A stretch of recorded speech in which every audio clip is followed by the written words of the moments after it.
Hey everybody, welcome to another episode of Classes of Mail. My name is Alan Gigax, and I'm here once again with nominee for president in Branch 2502, Michael Brazenly. Hi, everyone. All right. Oh, dude, you came through nice and loud that time. Yeah, that's good stuff. We're still working on Michael's mic technique, and he's getting pretty good at it. Yeah. And then I stay away from the mic, and then I was like, "Hey, go back." Yeah, get back on that mic. Yeah, well, we like the mic technique, or I prefer it where you're practically eating the microphone, like you go right up on that microphone. All right, but anyway, that's not why we're here. Why you distract me like that, Michael? I don't know. All right, so we are here because we want to respond to some things that have been said and set the record straight with an issue that's important to us in our campaigns. This is going to be a campaign issue, but there's takeaways in here because we're going to wind up talking about our platform. And we'll get into that in just a sec.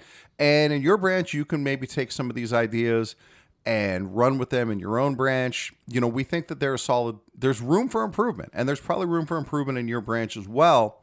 And if you have ideas about, you know, maybe some of these things could be fine-tuned, maybe you have experience with them, by all means, reach out, classesofmail@gmail.com.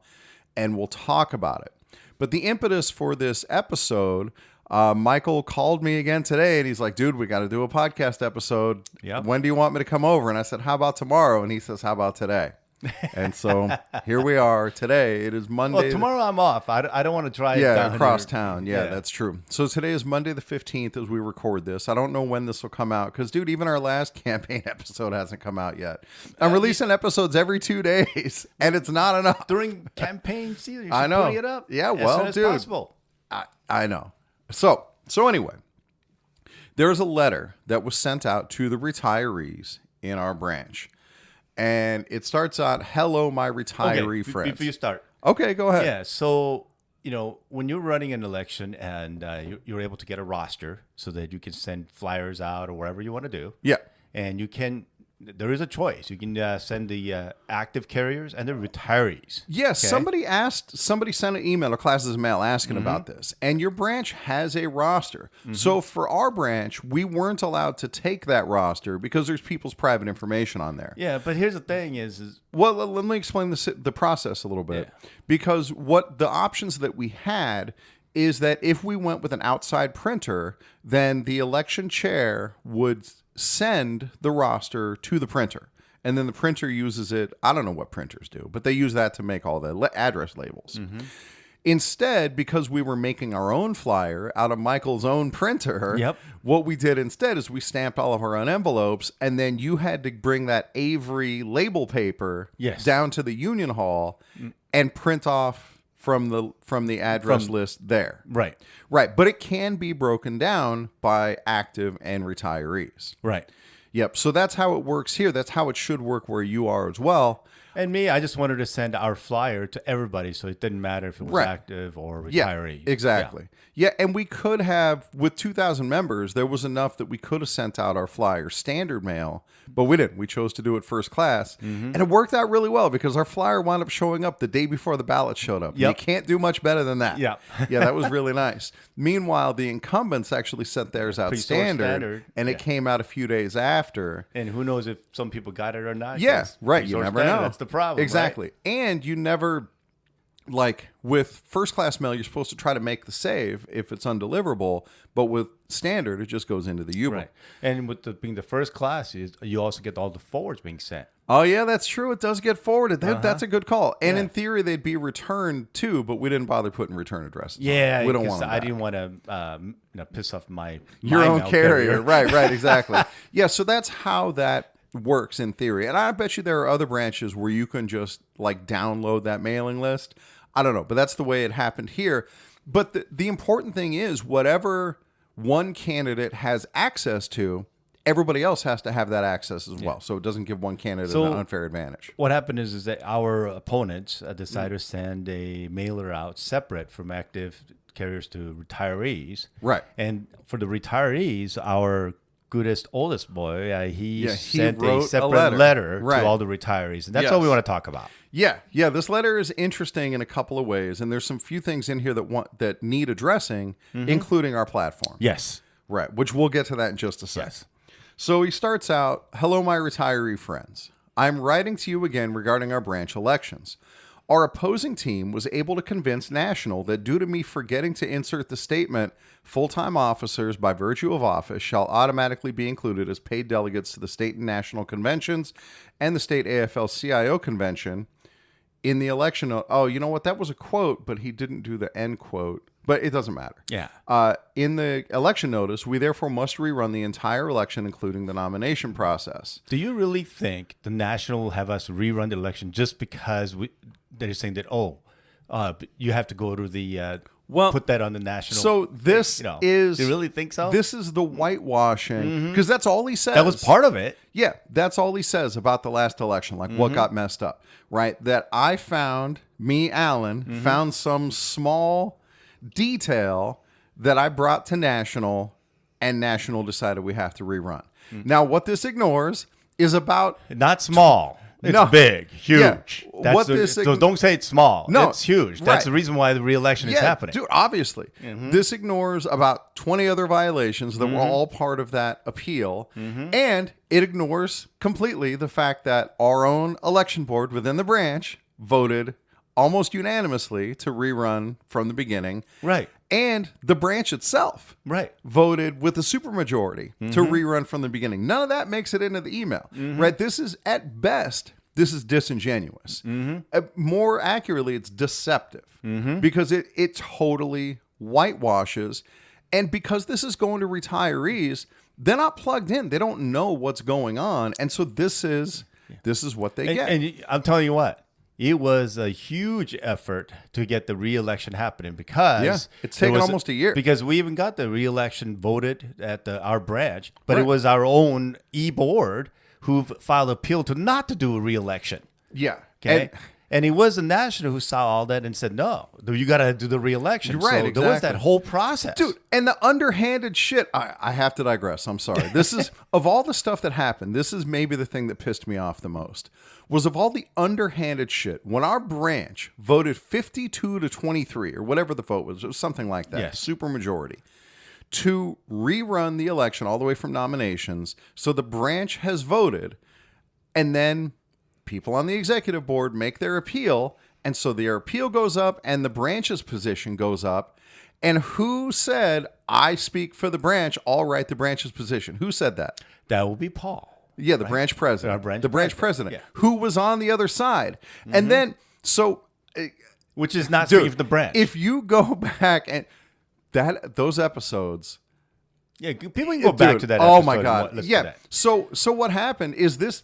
Our branch president, who was opposed to the branch's decision, said that he would write on behalf of the branch. And so we knew he's not going to give the branch a fair shake, right? That he's going to undermine their point of view. And so I asked the Goodest Oldest Boy about it, and he's like, oh, don't worry. And this is all in writing, right? Oh, don't worry about it. It's just a timeline of events, and there's no opinion in it one way or the other. Right. And then when I finally got my hands on what our branch president actually wrote, supposing to represent the branch, he did the exact opposite. He absolutely put opinion in it, opinion that threw the branch under the bus and completely undermined the branch's position that he said he would represent. And who told you to send a branch? You opinion? and Fred Woodley. You guys are right about everything. Yeah. So sorry for that digression. But all of that is all, where the Goodest Oldest Boy flatly lied about what, because that appeal went through his hands. He flatly lied to me about what was in it, what was going on, and now here he's whitewashing the whole thing. Right. Because this is all he says about the election. Yeah. Why would you say any of that stuff? Everything else makes you look bad. Okay. So getting back to continue on. This, of course, now allows them to have a second bite of the apple, per se, which means we get to run the election again, and we get to run... Because they're improprieties. Yeah, That's why we're having a re-election. Yeah, exactly. Yeah. All right, so he goes on. So now they are running people in almost all positions. They were beaten with your help the first time, and we are determined... It's all positions. No, it's not, because the Goodest Oldest Boy got in unopposed. But again, this was a re-election for all positions. Oh, yeah. But he's saying that... last time there were a number of positions that we didn't have candidates for, and this time we do. Because we're a united slate this time, or united. Not slate. No, we're not a slate. We're endorsing a lot of people. Right, exactly. Like there's only one opponent. There's only one team that's doing a full slate. It's not a three-way race. And that would be the... Right, I get it. Yeah. So I can see why, as the incumbent, you wouldn't like that, because it's a more organized opposition, which we are definitely more organized this time. No question about that. And so anyway, he's saying that's a bad thing. And he goes on to say they were beaten with your help the first time, and we are determined they will lose again. Okay. Yeah. Yes, we were beaten, but we also found improprieties in the fact that the ballots were sitting in our president's office. Well, they were unsecured, and right? Unsecured, right. And he ordered extra ballots. Dude, and over over 200 ballots were missing. So I don't know. You guys can think of whatever you from just what I said. Let's not spend too much time on this. Okay, because, we can keep going. But if for some reason you haven't heard all the crazy stuff that happened in the first go around, like there's a reason this became a national embarrassment for our branch. And basically go back and look for any episode that has the word shenanigans in the title. Yeah. And that'll tell you like what was going on with that first election. Dude, it was so off the rails. Well, I mean, we were just explaining at least the quick version of it. Yeah, that's fine. All right, so he goes on. If you have ever listened to Brother Geegax's podcast, along with his guest, Brother Brazenly, you will know how much they hate the fact that retirees show up at the general meeting and have a voice. So... Since he mentioned our names, and mentioned our podcast, so I'm hoping that we'll. I don't see why he can't say class is a male. But I'm hoping that we get the retirees on this podcast. So welcome to this podcast. You don't know this. What's this? That? Is a new development. Listeners, you're getting this hot off the presses. What's the number one city for downloads for Class is a Male? It was Chicago. That's correct. You know what it is now? Number 2 was Las Vegas. You know what's number 1 now? Las Vegas? Las Vegas. No way. The number 1 city for downloads for Class is a Male. Nice. Yes. So finally. Yeah. Our own city. That is exciting. So that means word's getting out. Yes. That people are listening here in Las Vegas. Well, I mean, he's also promoting it in the fact that he is. said so. Yeah, that was very kind of him. Yeah. It would be better if he would say Class is a Male. I just like to, for all the new retirees checking out our podcast, welcome. Yep, thank you. We don't hate you like he says. Well, no, but let's... Okay. So, to reiterate, they hate the fact that retirees show up at the general meeting and have a voice. So, hate... No, absolutely not. Right. We don't hate it. And the issue is, and listeners to the podcast, you'll know this, the issue that we have is that working carriers are voting a particular way to try to right the ship in the branch and try to better the conditions for working carriers. Yes. And what we have is an executive board who's voting again and again against... As a block, which is 11 of them.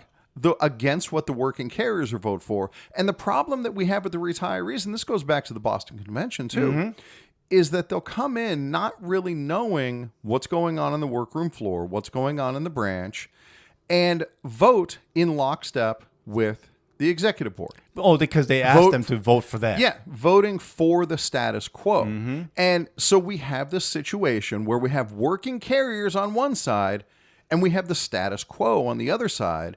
And the retirees are voting for the status quo, in many cases not really even being aware of what's going on, just remembering the people who they trusted from 20 they asked years them ago. to show up to the meeting too. Yeah, and they get asked to show up. Right, exactly, because retirees very uniformly support the status quo. They'll do stuff like hand out pins or inform about some retiree dinner, or they'll make some excuse to bring more retirees in for that meeting. Right. Normally they don't ever show up. Right, exactly. And dude, we have supporters who are retirees as well, who are more plugged in.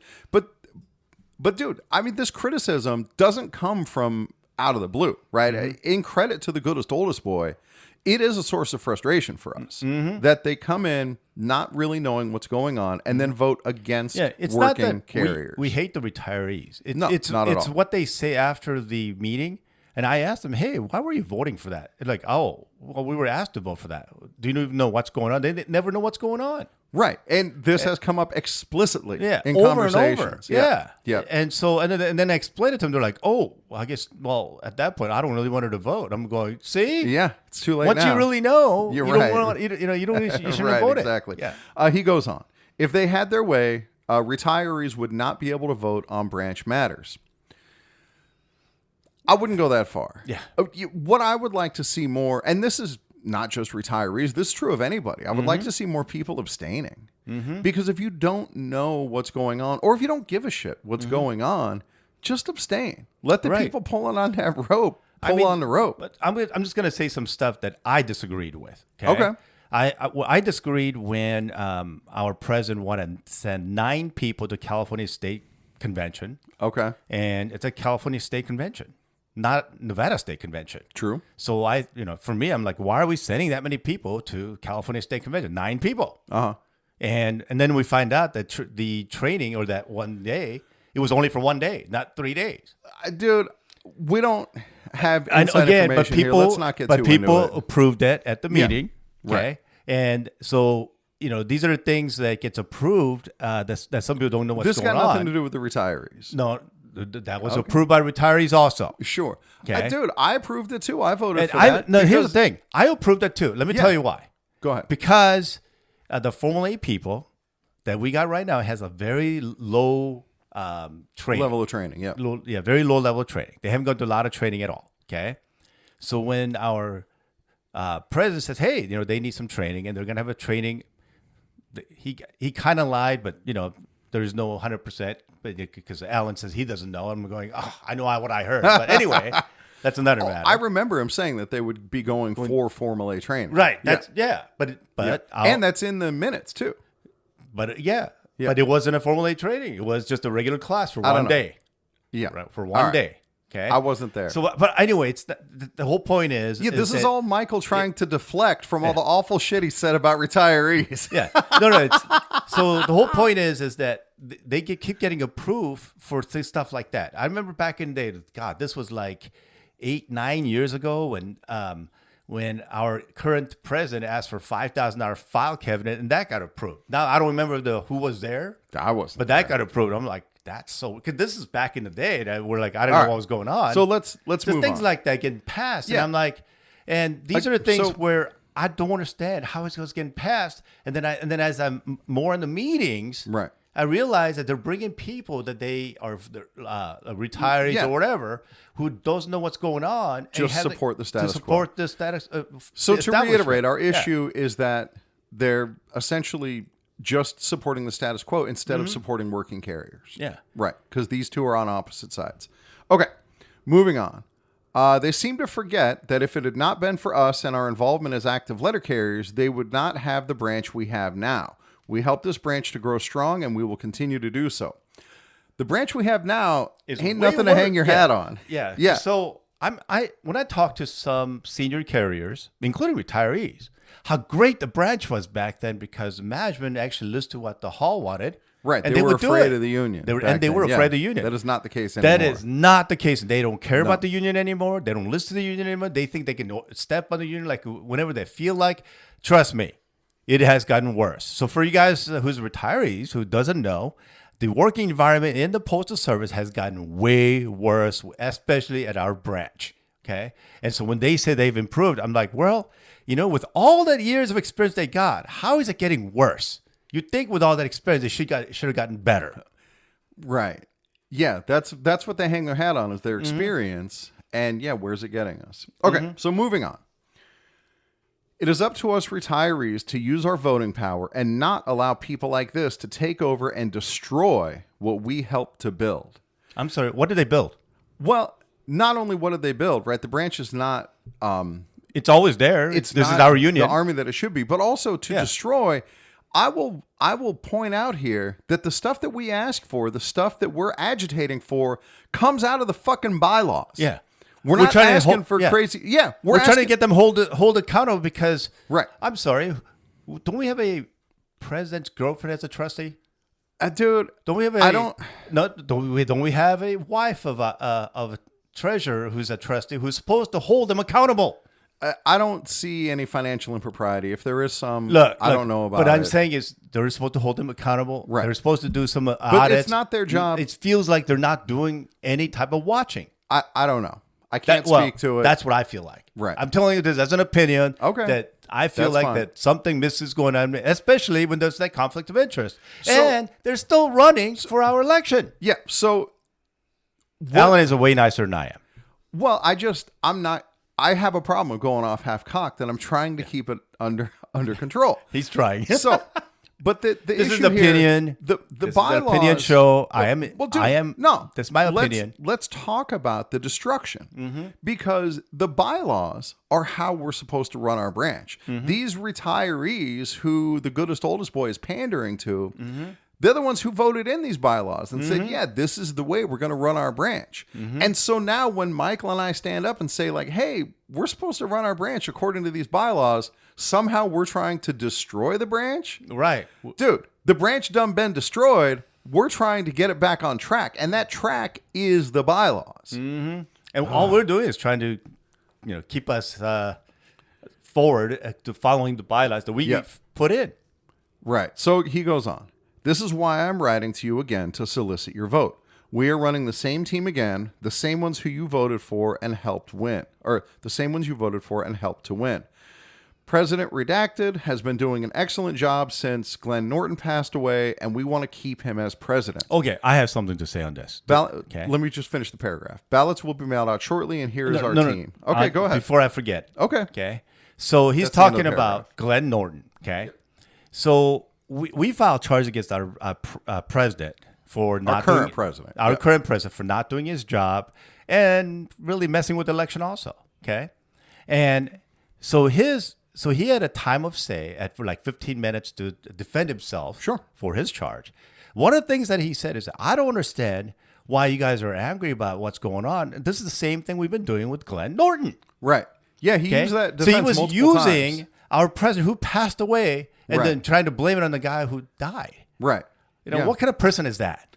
Right, Okay? hiding behind the shield of saying, "Well, he did it that way," and right, yeah, And then here's our accusing- Goodest Old Boy talking about how right, he's. accusing his predecessor of the same improprieties that he's being charged with. But that shows that Yeah. they've been doing it for years. The same Right. thing. They Right. just got caught this time. Right, exactly. Yeah, because nobody bothered to read the rules before. That's it. Okay, so let's finish out here because we have another subject to get to. Yes. Our opposition is in the race for themselves. Are we doing it for ourselves? I mean, are we going to make extra money, extra bonuses for doing it for ourselves? I mean, what is the benefit of doing it for ourselves? If you listen to all of this on Classes of Mail, you know where our heart is. That we want to fight for the carriers. We want to educate the carriers. I mean, shit, we're like, this might actually be episode 200. And you can't fake this for 200 episodes. Right. Where our hearts actually are. Look, all we've done is trying to protect our letter carriers. Right. And especially, I have some disagreements that I have with the hall sometimes, and I'm sure they'll say every day. And that's all because I'm trying to protect my carriers at my station. Yeah, because Okay? you're hearing from the hall, oh, that's not a grievance. Yeah. Yeah. And which, that's another thing. They were kind of bragging about how they have way less grievances than they had in the previous year. Right. And so my guess is like, okay, if you got way less grievance, then our working environment should be improved. Right. That must mean management's not breaking the contract Right. anymore. And our working conditions have gotten way better. No, that's not what I hear from any of the That is carriers. not the lived experience. Yeah. So that means they're just not filing any more grievances. And dude, how many times have we heard that from other stewards that like, hey, I'm trying to file this grievance and the hall is telling me it's not a grievance. And won't let them file them. Right. Or if they do, they'll just withdraw it. Right. Yeah. So that's all right. But because Michael and I have been gatekept out of or blackballed out of being stewards, we're not personally involved with that process anymore. Oh, you know what? Talk about president doing his job. Sure. One of his jobs is to install stewards. Yeah. And Upon vacancy. How many it says stewards in are the you bylaws. supposed to have at your station? 2. And how many is there right now? 1. And how long has it been just 1? Oh, like a year? Yeah. So Yeah. that means he needs still put 1 in. So Yeah. that means whoever wants to run should get it, right? Yeah. At least have the heart to run it. Yeah. And I think we know exactly who has that heart. Yeah, well, I wonder who that is. dude, we can talk about that in another episode. Okay, so let's finish out this letter. The Goodest Oldest Boy goes on. They have done nothing but criticize the leadership of the branch and attempt to put roadblocks at every turn. These roadblocks, you know what the roadblocks are? The roadblocks that Michael and I put up, the fucking bylaws Yes. or the election rules or the NALC Constitution. That's the fucking roadblock. That's the respect. Rules. Yeah, that's the respect that the Goodest Oldest Boy has for our fucking bylaws is that he calls them roadblocks. Yeah. The bylaws are roadblocks. Because to we him. won't let him. Because we won't let them break the rules. Right. Yeah, exactly. Yeah. That's it. Simple as that. Right. And So- how does that respect Yeah. the So all you branch? retirees out there, all we're doing is to try to get them to hold accountable to follow the rules that was set forth by our Constitution, Right. National Constitution, Yeah. to our local bylaws. That's all we're doing. Right. We're not Exactly. trying to hold them back on anything. We're No. we're just trying to make sure that they're helping out our branch. We vote yes all the time when we're at the union meetings. Yes, we do. Yeah. Just like I said, Yeah. voted yes to them going to California State, even though I Right. didn't agree with that. But as soon as they said, "Oh, they're going there for training," Yeah, I great, agreed. let's do it. They Absolutely. need training. Yeah. Yeah. We ain't holding shit back. Mm-hmm. Okay. And then we finally get to the sentence that inspired the whole episode. Mm-hmm. They have no plans to make our branch better, only to make themselves look good. Wow. Yeah. Plans. Yeah. Let me All right. First of all, what plan do they have for our branch? Oh, I have not seen a platform like the mailer that they sent out has like some of their bio on it. It really just says that they donate to the Let It Carry Political Fund. All right, good on them for that. So do we. And that they've been in for a long time. Okay. What's their accomplishment? They're not running on accomplishments. Oh. I wonder why. I haven't heard of any accomplishments, so I don't Right. know. So Yeah. So, yeah, credit to, well, a regular listener, you know who you are, for pointing out that their advertising material does not list any accomplishments. I wonder why. Yeah, isn't that Yeah. weird? Yeah. All right. So anyway, and then let me just finish this, and then we can go back to they have no plans. Again, we seek your vote to keep our team going. We have great retiree representation on the executive board. Boy, ain't that the truth? Yeah, they do. Yeah, like but this is two-thirds what of the we're talking executive about, aren't board. we? Yeah. Right. And we will continue to keep the retiree voice strong at Branch 2502 with your help. Please take the time to return your ballot in solidarity. Goodest Oldest Boy. And retirees, we don't hate you. No, I But think as you we've can said so. see, our goodest old boy Right. is counting on your vote to go against really the regular active carriers. And he's pandering to you and deceiving you in the stuff that he says. And unlike, when there was an article written about us in the state newsletter, and they're like, yeah, people are spreading misinformation on their podcast. Notice how they never point to any specific what misinformation. where misinformation is. What Yeah. are we saying that's not true? Right. But dude, on the other end of it, we're pointing to exact specific examples Yes. of what is being said that is not true. And So if yeah, you guys are and we got the wondering receipts. why we talk the way we do, we try to bring stuff that's actually from where the problem is. Yep. They're saying that we're giving out all this misinformation, but in reality, they still haven't said what we're giving out as misinformation. Right. You can say, hey, they're spreading out misinformation. I can say, hey, our incumbent is spreading out misinformation. But if we don't say what, Yeah, then exactly. it's just just talk. Just talk. Yep, it's just exactly. Okay. So to get back to the sentence that inspired this whole episode, they have no plans to make our branch better. Now this This is a platform that me and Alan worked out And- almost 2 years ago now. dude, and the Goodest Oldest Boy, like, not only do we have a platform, right? He says we have no plans to make the branch better.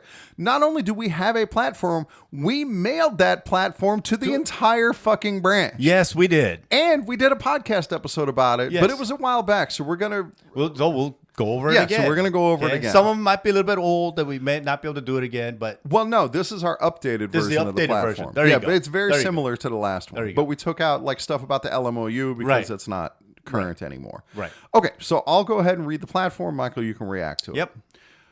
Item number 1. These are in no particular order. Aggressively and tirelessly assist stewards to pursue all contract violations by management. We will not horse trade or withdraw legitimate grievances. Yes. And that is one of the problems that's going on with our branch, because if you ask a lot of the stewards or former stewards how a lot of these grievances not going through or being or they're just settling it at the weakest Right. settle Settle resolves, for weak settlements, language and whatever. Yeah. And especially right now with the attendance thing is the worst settlements ever. And Right. so it seems like our union is not fighting for it. So- I find out National is doing the same thing. yeah, so So this, that's a problem. this commitment to pursue all contractual violations, would you say that that's a plan to make the branch better? Oh, definitely. I think that's a plan to make the branch I better. would say that too. Yeah. So looks like the Goodest Oldest Boy right out of the gate. He's Looks mistaken. like we're all, yeah. Yeah. All right, next. Aggressively pursue hostile work environment grievances against any managers or supervisors who mistreat carriers. Right. Well, let's see. I can tell you about my station. Okay. My station, we used to start at 8 o'clock in the morning. Uh-huh. Okay. And when they changed to 8:30, my other steward, Jonathan, filed a grievance saying, hey, we're in Las Vegas. And you decided to change it to the start time to 8:30, 30 minutes longer. Right. And in July, time in the hottest middle part of of the day. 110-degree weather. Right. And it was right when we just got a report that, by the way, we're going to have breaking heat records. And then management, on the day that we're supposed to break the heat record, they changed the starting time by another 30 minutes. So we'll be out in the heat longer. And so we filed a grievance on it. And guess what our current president said? It's not a grievance. No. Yeah. I know what he says because he said that at my station too. The LMOU says they can change the start times once a year. And But so see, it's here's not the a thing. grievance. So here's the thing is, so they can do that.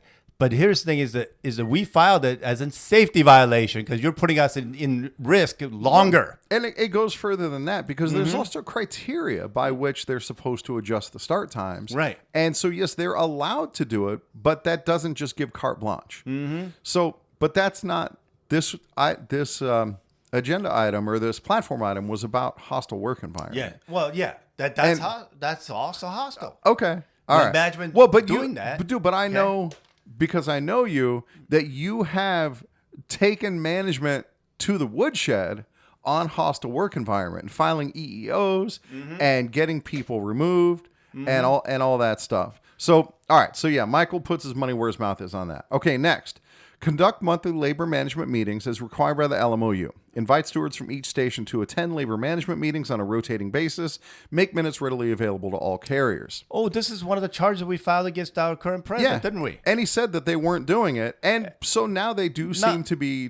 This does seem to be one that they've adopted. And, dude, this is a good example of how we're making positive change in the branch. Because we pushed for this. It was in the LMOU. He's not doing it. And... You know, you want to say we're not making the branch better? Well, look at this. This came out of our platform. They weren't doing it before. And now they're doing it. But they're still not good about distributing the minutes from those meetings. I know they're supposed to do it for every meeting that goes to all the stations, right, not just one station. Yeah, why would they keep that stuff under their hats? You know? Okay, next. Make regular visits to each station, providing leadership to carriers and getting real-world feedback on conditions on the workroom floor. Dude, they've been doing this lately, but it's because it's campaign season. So, yeah, you know, obviously Michael and I, and this is the nice thing about having working carriers going into these positions, is we know what it's like on the workroom floor because we're on the workroom floor. Right. The people we have up there now are widely separated from the experience of delivering letter carriers. Next, modernize branch record keeping and grievance process. Allow stewards ready access to resolved and citable grievances. And this is where I hear a lot of stewards complaining. Okay, sure, because that information's gate kept right now. Yeah. So anytime they want to file a grievance, the hall doesn't give them any information on that grievance, and so it's like unless you're good friends with the VP or in that president. situation, right, you'd be there like chit-chatting with them as you're doing your stuff because I'd file grievances and then after the fact I'd hear, oh, well, you know, there's already a settlement on that and you should have used a settlement. How the hell am I supposed to know that? When you call in for that grievance or grievance number, and so they know what you're filing, yet they don't send you any information on how to file that grievance. Yeah, so regardless, you know, the way it is now, it needs to be streamlined. It needs to be updated. And that stuff needs to be just readily available. Like a steward shouldn't have to go begging for it. So some of my ideas was I wanted to modernize our branch and maybe create a user ID and password for all the stewards. And they can log on and see all the grievance settlements, and including what's being pending and what's not being pending, or one that's being settled. So they know what's going on. Because there's so many times the hall or the step B settles on something, we don't even know he's settled yet. That is correct. Yeah. All right. Provide laptop computers to stewards to streamline the grievance process and train stewards in their proper use. Yeah. So this would be like Chromebooks. They're really cheap, and you can have the stuff that you need on them. They would be branch property. And honestly, most stewards are already using laptops. When I was a steward, I was using my own laptop. But dude, if somebody needs that... Well, I was talking to the VP about this. Okay. And she said, she goes, "Oh, good luck with that." That was her answer. Oh, great. Yeah. Yeah. So there you go. Is this a plan to improve the branch? Yes, it is a plan to improve the branch. Yeah, absolutely. We don't know if we can make it to happen, but it's not. I don't see how hard that is. Yeah, this is a hurdle that can be overcome. And dude, some carriers, I guarantee you, there's stewards out there who are still doing it with pen and paper because they have to, because they don't have access to a better way. And the branch should help them to get that better way. There's no reason not to do this. The Chromebooks are cheap. We have the money for it. Make a motion, get branch approval. And again, ideas to improve the branch. We have 17 stations, I think. Something like that. Let's say Chromebooks cost $300, so that's almost $4,000. I mean, they're spending $9,000 to go to California. Yeah. I mean, what's and $4,000? Dude, how much are they going to spend on redoing the fucked up election? Right. Yeah, exactly. That's money that Michael and I would save. All right, next. Foster an environment where accountability, transparency, and question asking are encouraged. Dude, you think having an open and friendly environment down at the Union Hall is a improvement to the branch? Absolutely, it is. So they were using Robert's Rules of Order to stop us talking. So we decided to learn more about Robert's Rules of Order. And including Alan got real smart and made a quick reference guide. Right, that printout. Yeah. By the way, listeners, that's still available. If you want the handy reference guide for Robert's Rules of Order to run your meetings, send me an email, classesandmail@gmail.com, and I will send it out to you. Oh, it's so nice to have. It is. Handy. At the very first meeting, it made a difference. Yes. Yep, absolutely. Yeah, it stops people from getting steamrolled, not knowing what's going on. Absolutely. Next, ensure branch compliance with NALC Constitution, bylaws, and local memorandum of understanding. And dude, if we get back to the letter from the Goodest Oldest Boy, you know what he calls that? Roadblocks. Exactly. Next, strengthen ties with the community, especially with other labor unions, by supporting the wider labor movement, engaging in public outreach, and building relationships with local media. So we have this big voice in our branch, and we have an active union town because we've got the SEIU is really big here, culinary union, steel workers, the big construction unions, pipe fitters. They're all here. Yeah. Here's where I don't understand is that I'm going to the AFL-CIO conventions, and that to me is more like a networking convention. And everybody's handing out business cards and things like to work with each other and so forth. And yet, every time something is happening, it seems like I don't see any working with other unions. It's crazy. Yeah, like when we had our Protect Our Letter Carriers rally after our rap session down here, when we were out there picketing, people from SEIU and the IBEW and all that just showed up. And we're rallying with us. Yeah, exactly. Yeah. And dude, how come letter carriers aren't doing that? Right. Yeah. So we want to be more involved in solidarity activities. So there was at one point when we're doing the one by the federal building. Yeah, that was the Protect Our Letter Carriers. Yep. Yeah. And so after I did that with the federal building, the next day, my carriers were like, "Hey, I didn't get that notice." I'm like, "Look, I didn't get that notice at the last minute." Yeah. And that's the problem. Yeah. Right. There's no communication methods. Yep. No communication. Okay, next. Encourage and nurture the development of new and alternate stewards by providing a clear development path, extensive personalized training, and step-by-step involvement in the grievance process. Right now, our training is like one meeting that's a one-size-fits-all meeting once a month.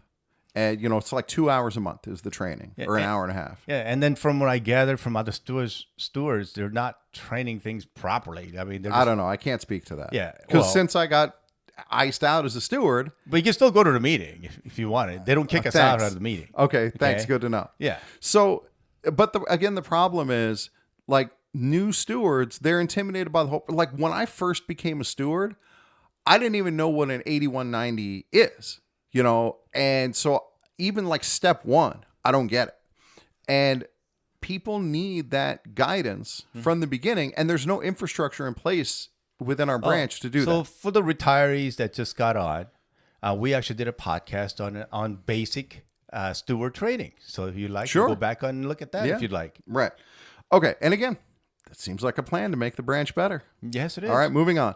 Provide frequent, consistent communication to the branch via multiple communication platforms, including but not limited to Facebook, podcasts, email, group messaging, and website.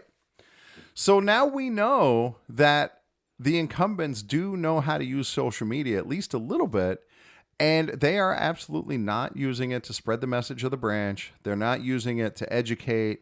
They're not using it for any of that stuff. They're using it political. Yeah, to just try to stay in their positions and to do. Yeah. So there's a Facebook pages and TikTok and so forth.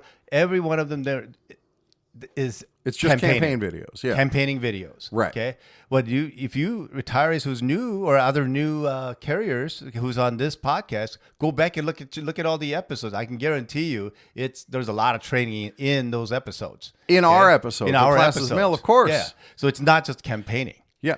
Dude, even this one is still educating about, the mailer process, educating about ideas for branch improvement, ways that you can improve your branch, stuff like that. And me and Alan, we're both active carriers.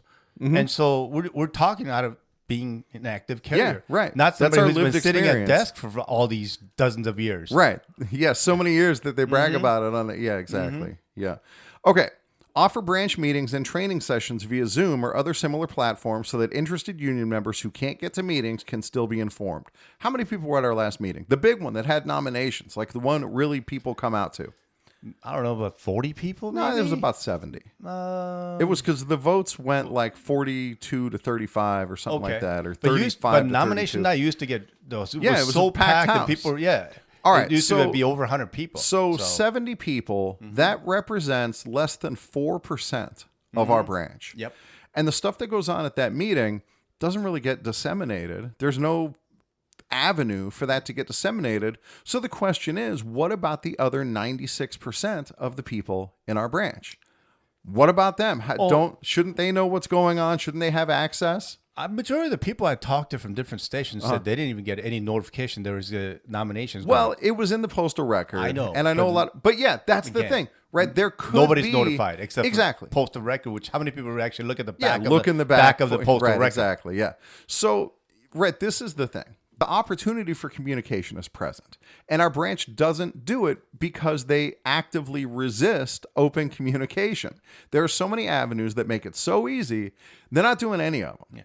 We don't even have a branch newsletter, and that's in our bylaws. Yeah, if they want a competent election to happen, they would have notified everybody. Hey, go and run for the nominations. exactly. Because we need you. 100%. Not just the same people. Let's get some people who's willing to do it. Let's get you guys to come and Yeah.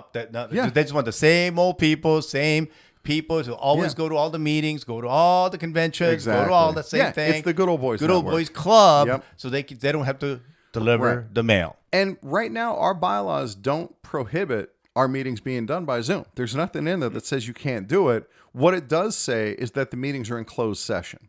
And so in order to enforce that, we'd have to make sure that people who log into Zoom are members, just like we make sure people who show up at the hall are members. Right.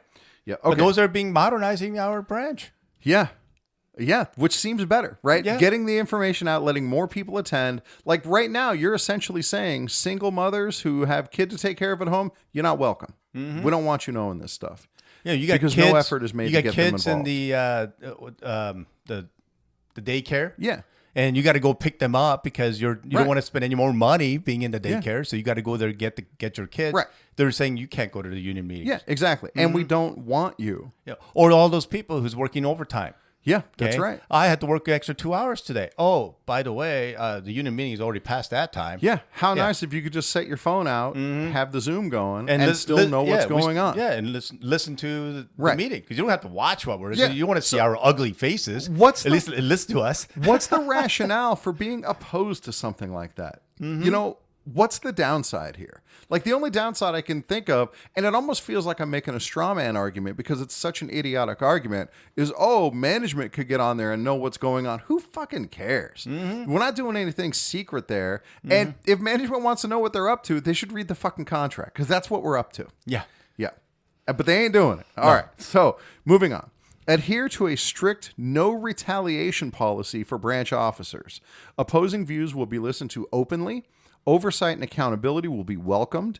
Branch members can and should feel comfortable voicing their concerns or calling out potential wrongdoing. By bringing your concerns to our attention, you are doing a service to the branch. Is that the current attitude down at the hall? Oh no, because see, No, those are roadblocks and just trying to destroy the branch. And there's a lot of carriers who wanted to be, to run for office and things like they're just afraid of retaliation from current regime. Yeah, that's right. That they are just staying quiet. Okay. Yeah. And is that retaliation a legitimate concern? It is. Oh, that yeah. is the retaliation 100% goes, it is. you don't do what I tell you, so I'm going to retaliate and make your life worse. Yeah. Yeah. So people are worried about that because here's the thing. Some of these stewards, they want to protect carriers. Absolutely. And so they don't want to be retaliated on, so they just kiss ass so that they won't get retaliated on to protect the other carriers. Dude, I had the same issue in my episode, How I Got Fired from the Carrier Academy again, where I talk about that look, I'm still an alternate steward and I'm scared that he's going to take that away from me too. And I got to just keep my head down and try not to make waves. And it turns out I was right to be scared about that. So all you retirees, we're not hating you. We're just trying to make our branch better. Right. Okay. And it's incredibly frustrating. And yes, it's sometimes I sound like that I'm against the retirees because Right. I get a little frustrated because Yeah. they keep voting and then afterwards I asked them, hey, why'd you vote this way? Oh, I didn't even know that this was Right. for active carriers. Right. And then I'm like, well, then why are you voting? But they're Right. like, oh, we were just helping out our president, so then he needed help, Right. and didn't even know what they were voting on. Train as many stewards as possible for Formal A, allowing stewards greater control over the grievances filed at their stations. Dude, I mean, why would you want to withhold training like that from your stewards? But Michael, you were told exactly that it was going to be withheld from you. Yes. Because you were argumentative. Yeah. I'm argumentative because I was talking to our new election chair. Uh-huh. And she asked me, hey. One from National. Yeah. Yep. What's your hobby? I said, my hobby is reading contracts and handbooks and manuals. And she's like, are you serious? I'm going, well, that's all I've been doing for most of my time off. I've been reading contracts and manuals. And so a lot of times that when I argue is a part that I read from the contract or handbooks and manuals said this. And I argue, so I'm arguing with the branch right. because this is what I read. Right. And it doesn't make any sense in what's going on. Yeah. And you hear Michael and me argue, and it's resolved by going to the JCAM or looking in the, whatever. Yeah. And yeah. Yeah. I mean, there's incidents where CCAs cannot take a higher position, higher detail. Okay. And so there was a grievance I filed. Well, I was trying to file for saying they can't be 204Bs. And I was told that I cannot file that. It wouldn't let me file it. It was, just things like that. I don't know if you're on the right side of that issue, but file it because they're doing File it it, anyway. yeah. Test it. Test the waters. Now, for all those older retirees, back in the day, as a steward, that was when Glenn was around. This is even when Rich Griffin was around. Okay, and his wife vaguely Tracy. Remember that name? Yeah, and all these other older, the retirees now. And what they told me was like, file grievances, and see what sticks. Because any of the grievances that doesn't go through, we didn't lose anything. But anything that sticks, we gain something. So they told us to file everything. But what do we do now? Oh, don't file anything unless it's for sure it's a grievance. Right. Exactly. All right. Next, bring experienced and dynamic trainers and speakers to the branch to provide training, insight, and leadership for all branch members. So let's think about the training that we just sent people to in California. State. Right, where we spent like $9,000 right. To send people there.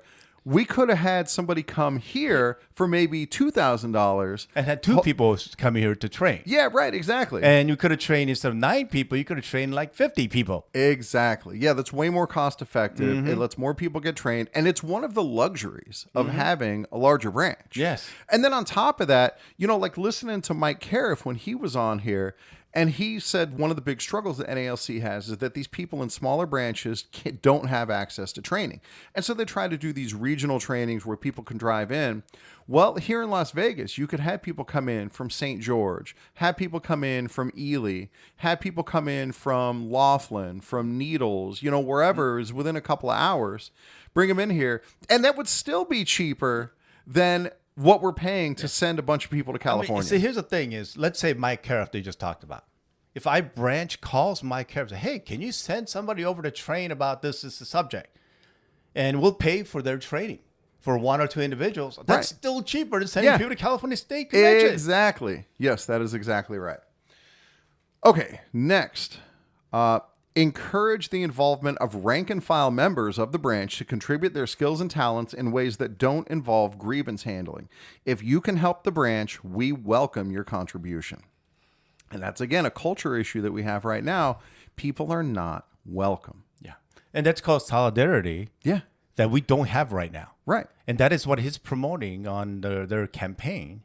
But there is no solidarity. No, when was the last time we had a picnic? Right. When was the last time we had something for the whole NALC? Well, that's a solidarity event. Yeah. Right. And a picnic is that because there's mingling, there's people all gathered in one place. What we do instead is do like water park tickets or baseball game tickets. But we all go at a separate time. But we all go separately. Yeah. Yep, exactly. And then everybody's separate in the water park. And it's not a mingling with everybody. Exactly. You have to pay to get there. You're right. It's not a solidarity event.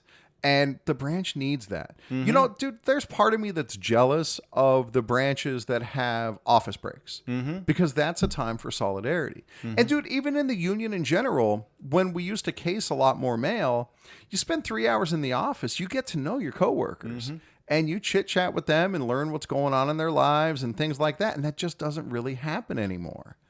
And so the branch needs solidarity events. And right now, there's nothing like that is happening right now. And they're promoting solidarity on their campaigning, and yet I don't see it. Yeah. So anyway, about that welcoming environment is if you have other skill, there's plenty of stuff you can do to help the branch that doesn't involve grievance handling, and it frees up grievance handlers to not have to do stuff. Are you saying that your experience as a teacher, you could have do a lot more stuff for our union? Exactly. Ding, ding, ding. Yeah, that's exactly right. Oh, you mean like me as experience as I used to sell cars and I used to sell stuff and I used to argue all the time. As you know, those salespeople know how to argue to close that deal, always be closing. And I can use that on fighting grievances with management. Right, so that frees you up for grievance handling. Right, exactly. Okay. Right, so we want to welcome people who can help the branch. That's exactly right. That's the priority, right? All right, anyway. Update and repair and modernize the branch website. The branch website will become a hub for updated information and news for our members. So we did just get a brand new website, but there's really nothing on it at the moment. So here's the thing: is we talked about updating and modernizing our branch. Dude, we've been ringing this bell over for a year long time. ago. Yeah, and they just got a website page, right, with some few things on there. Yeah, but it's still. And as I understand it, the way the branch president told the story is like he didn't even ask for this. That some carrier just went rogue and created a branch website and is like, here, have this website. Well, technically, that's not true because they did approve at the meeting because you weren't there that one day. Oh, it was the meeting I wasn't there. Okay. To have a new website. So that is something we did approve. Okay. Oh, there you go. But again, that's all. All right. And then on that website, not much on it. It's not even finished. Yeah. On that, it takes time, but. It's been over a year. I know. That's the problem. And we get these empty promises that, we're going to put that on the website. That'll be like, dude, our website still doesn't have our updated bylaws. No. Still. Yeah. Yeah. No updated bylaws. No. Yeah. And we've been ringing that bell for a long time. In addition, on the website, put grievance status updates on the website, giving stewards and carriers up-to-date information on their grievances. So I talked about this a little bit in my episode with Joshua Shrum of the, what's that podcast? The Roseville Wrecking Ball. Anyway, on Joshua Shrum's episode, where one of the big time wasters down at the hall is people calling up, hey, what's going on with my grievance? On the website, the idea is to put just the grievance by grievance number and just have the current status of that grievance. That is it resolved? Is it pending formal step A? Is it withdrawn? Is it settled? So that That information is there. There's no identifying information on it. But what that also does is it creates a transparency where carriers can log onto that website and you can see if a third of the grievances are being withdrawn at the Formal A level. Hey, what's going on here? Right. And so all of these things, more information in the hands of the carriers, more accountability for people. And dude, Michael's planning on being president. So this means more accountability for Michael. Right. And is that okay with you? Here's the thing. If I don't do my job, in 2 years, we got to have another election. Right. Normally 3 because we lost a year. Yeah. And we're going to have another election. If I don't do my job, you guys got to vote me out. Right. Well, dude, and we're going to have another election anyway because anyway. All right. Well, that's another matter. Yeah, we can talk about another some other episode. time. All right. We're almost done with this. Yeah. Adamantly fight against any movement to later start times. Grievances, informational pickets, and media outreach are all on the table. So, dude, that's something we pretty much never use is picketing. Like, I was thinking about this today. At stations that have, obviously the late start times, that's something that the media can really get sink their teeth into because it's a very easy story. It's obvious what the problem is. Well, there was a YouTube video or clip that I saw today. Okay. From Phoenix, okay, where their media at channel, I forget what channel it was, and they were reporting on a carrier who made a video of putting a raw steak on the dashboard, and in like an hour and a half, 2 hours, it turned the whole inside of the meat to 140 degrees inside, which is considered medium done. Right. An hour and a half, 2 hours later. Yeah. Dude, and we're actually delivering mail out of that truck. I bring frozen meals with me, and I put them up on the dashboard of my LLV or my ProMaster, and by lunchtime they're plenty hot. We have carriers who puts ramen noodle in a bowl, and they put it on the dash. So by the time it's lunchtime, it's nice and hot. Yeah, it's ready to go. Yep, exactly. So anyway, and the other thing I was thinking about today is like, we don't picket like ever. And so at your own station, if you're being mistreated at your station, or if your station's going to move to later start times, this is solidarity. This is, hey, everybody show up a half hour early tomorrow. We're going to have pickets, and we're going to picket out in front of the post office. Saying that they're mistreating us. Yeah, exactly. Yeah. This is not a strike. We cannot strike, but we can picket saying, hey, they're treating us wrong. Hell yeah. And then you call the local news station. They come out and cover it. And that puts a lot of pressure on postal management. All right, next. They may try to say, "Oh, you're making the post office look bad." Well, actually, no, that's the post not office us. making themselves that's look bad. looking us exactly. bad. That's right. Yeah. All right, file contractual grievances against supervisors who do not meet in good faith at any step of the grievance procedure, and those who delay the grievance process. This is obviously a problem everywhere. Yeah. And this is going on nationwide in reality. But dude, you can fight it. It needs to be fought at the national level, but you can fight it at the grassroots level too. Yes. Where now every grievance becomes 2 grievances, 3 grievances. And, we're going to win those grievances.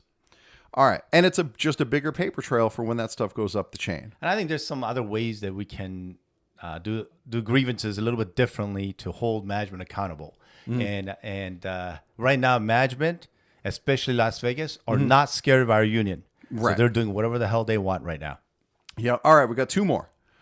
Robert's Rules of Order will be printed and available at every branch meeting, ensuring that the meeting procedures cannot be manipulated to disenfranchise anyone attending the meeting. Oh, you mean like what you did at the last we did meeting? it. Yeah. They ain't going to do it. Yeah. I did it. Yeah. Yeah. And here's the thing. We can pass it out to everybody because it's only Robert's Rules of Order. Yeah. So it's not campaigning. It's not any of those kind. Not It's just at all. Robert's Rules of Order, how it works, and simple, quick reference guide on how things work. So there's nothing they cannot tell you to hand it out. Right, exactly. Yeah. And that helps to balance, because Robert's Rules is designed for fairness. And so everybody's voice gets to be heard. And if your branch ain't about that, then you need Robert's Rules of Order.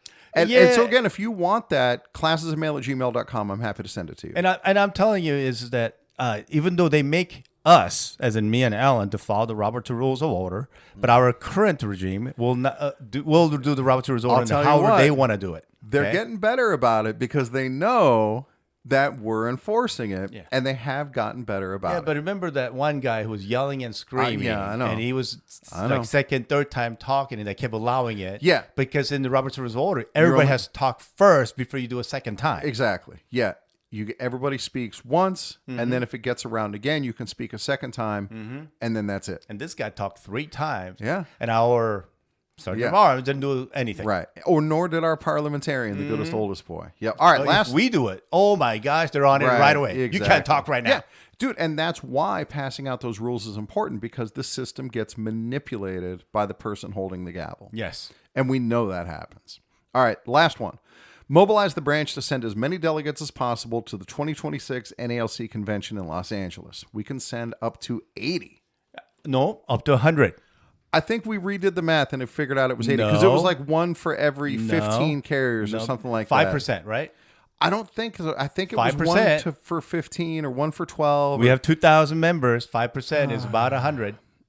I don't know. It doesn't matter. It might be like 96 or 95. But either way. I went through and redid this. Either way. Yeah. Either if way. I'm the president. Yeah.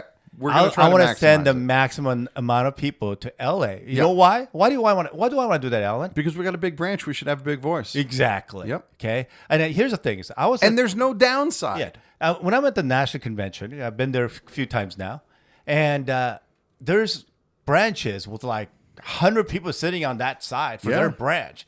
And, it's a force. And when they vote as a solidarity branch. Right. Yeah. They vote all together. Right. And they get let's say there's 100 of them. They get all 100 votes. Right. Okay. So when we're voting to charge like Renfro, saying that he should have been using the vehicle, or NALC vehicle to get to DUI drive drunk. or whatever it was, and people are forgiving it. Should we forgive him? Should we not forgive him? We're passing those votes. And that's the thing. When you're voting us things like that, I'd like to have Branch 2502 have that voice. Right. Right now, but there's about 20 people go to the national convention now. Yeah. Why? Yeah, exactly. And dude, this is another communication issue too, because it's not publicized. Hey, do you want to go to the convention? This is the steps you have to take. All that stuff is gate kept. It's all hidden. That's exactly right. Well, do you know why I think it's being hidden? Tell me. I believe it's being hidden because they want to maximize the amount of money to use for the national convention, so everybody gets their own hotel room. The less people go, there's more money to spend. So yeah, there's that. The budget has a fixed amount of money in it, and that's fine. They don't all have to be paid delegates. Like for us, getting to Los Angeles is easy. And so, that money can go a lot further because we don't have to buy plane tickets, and we can do Airbnbs with a bunch of bedrooms. Like, there's ways to stretch that budget. Yeah, that's what I'm saying is that if there's less people, they can spend more money on each individual. Whereas, solidarity-wise, when we get send 100 people, we can't spend that much money for each individual. Right. But as a group, why not? Yeah, exactly. We can rent a bus. We can pay for a tank of gas. Like, there's a lot of options, and maybe Airbnb. Right, exactly. Okay, so to round it out, let's go back to the words of the Goodest Oldest Boy. They have no plans to make our branch better. Dude, we just talked all that stuff, including because we were saying this, that our current president is doing them now. Yeah, some of them. Right. In fact, we filed 22 charges saying that he's not doing his job. Yeah, and some of the stuff he is and now he's actually doing it. Some. Not all of it, but he's doing right. more. And there's concrete proof that not only are we have plans to make the better, we're implementing plans to make the branch better. And what he's saying is flatly not true. And he's misleading the retirees. All the retirees. So exactly. all the new retirees are checking our podcast out right now. Yeah. If you don't believe us, check it out yourself. Okay? Exactly. Ask all the active carriers if their life has improved or not. Right. Yeah. Okay? How good things are going. I'm sure you know some active carriers still. Right. And ask them if their life has improved because of at the workplace, not obviously not their personal life. Sure. See if their workplace's environment is better. Yeah, you might be friends. Right, they're friends. Yeah, exactly. See how everything is doing. Go talk to people. Michael, it's been more than an hour. Jeez Louise. Hey, I think this needed to be said. It did. And put it on there. Say, hey, this is a campaign thing. That we're talking about. This is our platform. If you don't want to listen to the campaign thing, then don't listen. Yeah, right. But dude, these episodes have been doing well, and Las Vegas #1 in downloads now. So that's pretty great. Please Maybe continue because to of spread all the word. improprieties that's going on in Las Vegas, it makes it a good soap opera, I guess. All right. On that, I think we'll call it there. Michael, thank you very much for coming by, making that long drive, and I will catch you all next time.